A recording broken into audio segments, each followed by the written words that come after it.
Some young filmmakers have produced a new documentary on the saga of Kentucky's new public pension law. In 151, the 5-member team from Asbury University in UK features interviews with teachers, lawmakers, Attorney General Andy Beshear, and Governor Matt Bevin. Two of the filmmakers are joining me today, John Bowling and Sawyer Holcomb. Thank you for being here, guys. I have actually watched this documentary. We were kind of talking off air. First of all, kudos. Thank you. I mean, this is not a low budget, watch it on YouTube, college documentary. This looks really professionally done. The production quality is great, and I'm just so impressed. So how did the idea sort of come about?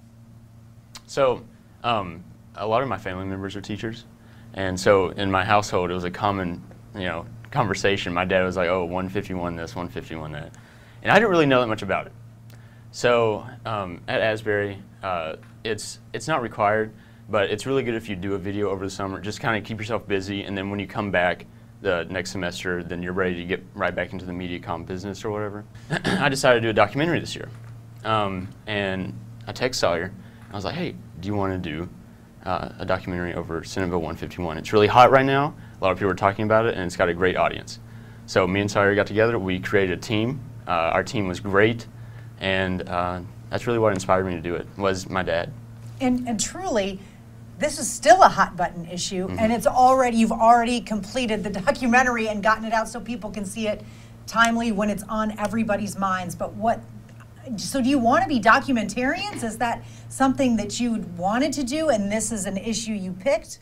Or are you kind of in love with the process now after having done this?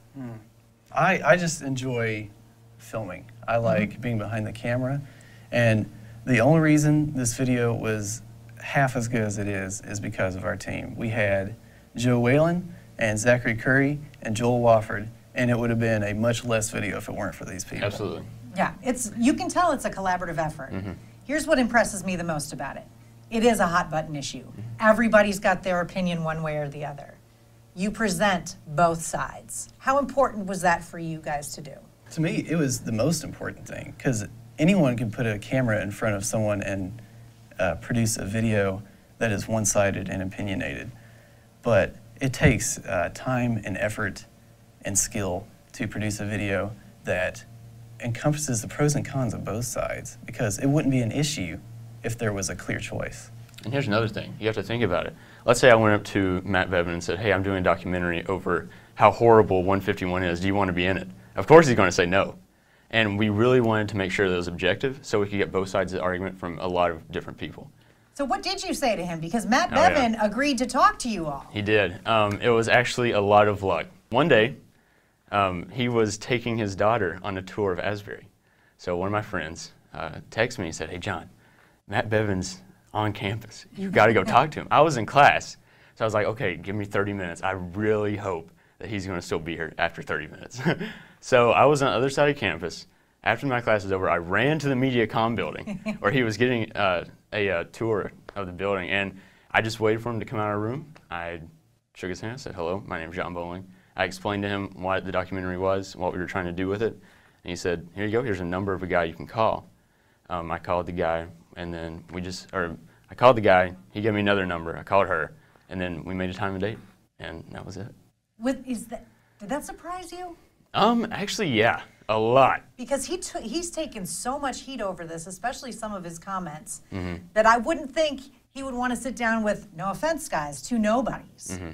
That he didn't. They're laughing at me back there, but who are you, right? Right. And you're going up to the Absolutely. governor like, "I'm doing a documentary about something everyone hates you for. Will you talk to me?" Right. Yeah, I really couldn't believe it. It was a long shot. And he came back and he was like, "Well, we got the governor's schedule for this day," and I was like, yeah, I called Sawyer right after it. What? I was like, "Sawyer, guess who I just got?" He was like, "Who?" I said, "The governor." And he goes, "What?" But it was, I'm so glad that he did it because it added so much to the documentary, and I'm really thankful that he gave us that interview. Any nerves sitting in front of him, asking him some relatively tough questions? Well, we weren't sitting in front of him. It was, we actually got an interviewer on. His name was Evan Chednick. I'm sorry if I said his last name wrong, but his first name's Evan. And I don't know, I guess he was a little nervous just because it's the governor. Yeah, sure. But I can't speak for him, so. So how many hours do you feel like you poured into this? Countless? Oh my gosh. Oh, you can count them. Let's see. So when we started the process, we set aside 2 weeks of our summer schedule to schedule all of our interviews. So they were scattered out throughout this 2-week period. And then we decided we were going to close that window and start editing.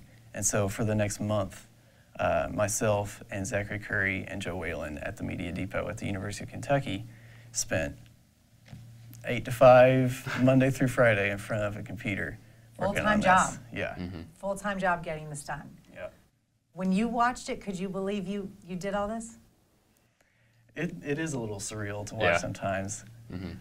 Especially like the quality of it. I'm not trying to say, oh, we're the best documentary it's people out there, but you guys, it's good. it is really good quality. I like watching the video.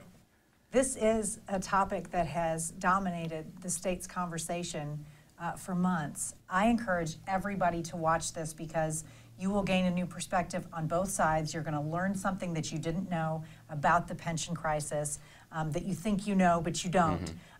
And so it's worthwhile for everyone to watch this. And so congrats to you guys. I mean, just phenomenal work. And I hope you continue down this path. I mean, you said you ran into some luck. Well, that's part of it. Successful people have a whole lot of luck, you Right. guys, and you ought to keep making films. Thank you. So thanks for being here, John and Sawyer. Awesome.